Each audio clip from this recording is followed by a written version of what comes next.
कर्मको फल यही जुनीमा मिल्छ अरे भगवान।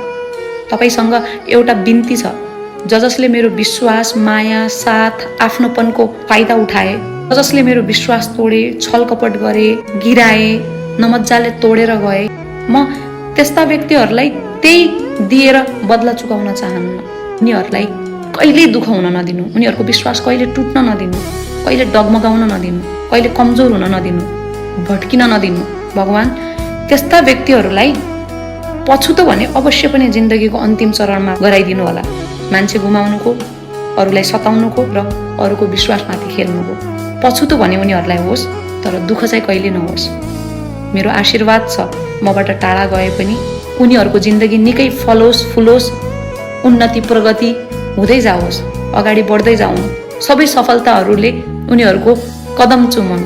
तर त्यस्ता व्यक्तिहरूसँग मेरो फेरि पुनः भेट नहोस्, त्यस्ता व्यक्तिहरूको छत्रछाया पनि मेरो वरिपरि नपरोस्। खुसी रहन्, सन्तुष्ट रहन्, भरिपूर्ण रूपले पूर्ण रहन्, तर मबाट टाढा रहन्।